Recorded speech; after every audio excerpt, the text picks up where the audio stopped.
মাঝরাঙা চুপ করে পড়ে এসে চলে। আমার প্রথম কথা, এটা একটা থ্রিলার। দুটো চরিত্রের মধ্যে কতটা প্রতিদ্বন্দ্বিতা আছে বা কতটা কে কার প্রতিদ্বন্দ্বী, এইটা এখন বলার সময় নয়। আমার মনে হয় এটা দর্শকরা হলে এসে সিনেমাটা দেখে রিয়েলাইজ করবেন কার সঙ্গে কার কতটা প্রতিদ্বন্দ্বী। আর ব্যক্তিগত জীবনে আমি যখন প্রথম অভিনয়ে আসি, আমার প্রথম মেগা সিরিয়াল নাম ছিল রূপকথা। রূপকথাতে রুদ্রনীল ঘোষ একটা এক্সট্রা রোল করেছিল, একটা শট ছিল তাতে। সেই রোলটা দেখে আমি, আমার বন্ধু তখন ছিল অনিন্দ ব্যানার্জিকে জিজ্ঞেস করেছিলাম এই ছেলেটি কে।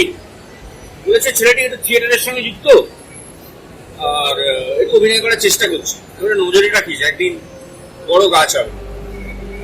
তো আজকে রুদ্র সেটা প্রমাণ করেছে এবং সেখানে দাঁড়িয়ে প্রতিদ্বন্দ্বিতা কেন, আমি মানে রুদ্রর মতো অভিনেতা উল্টো দিকে অভিনয় করলে আমার তো মনে হয় আমার অভিনয়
দর্শককে হলে আসতে হবে। এই ধরনের ছবি ফোনে বা টেলিভিশন বা ল্যাপটপে দেখে আনন্দ পাওয়া যায়, এইটুকুই বলবো।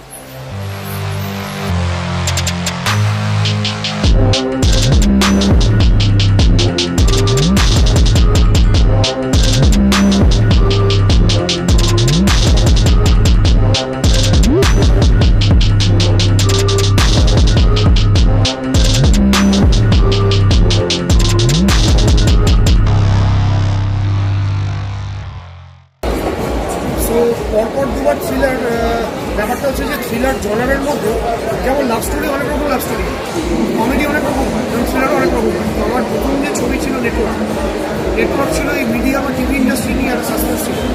এখন যে ছবি যেটা প্রতিদ্বন্দ্বী, এটা ক্রাইম থ্রিলার, এটা কিডন্যাপিং, খুনোখুনি, মার্ডার, মানে একদম টান টান একটা ব্যাপার। সেখানে এই গোয়েন্দা টিম সৌরভ লিড করছে, মানে একদম টান টান একটা ব্যাপার সায়নী। তো দুটো থ্রিলারের মধ্যে মানে আকাশ পাতাল করা, যদি কোনো নেটওয়ার্ক দেখে থাকেন এবং তার প্রতিদ্বন্দ্বী দেখেন বা ভাইসি ভার্সা, তাহলে বুঝতে পারবেন দুটো কমপ্লিটলি আলাদা ছবি। মেকিংয়ের দিক দিয়ে, ট্রিটমেন্টের দিক দিয়ে, ফ্রেমিংয়ের দিক দিয়েও আলাদা ছবি।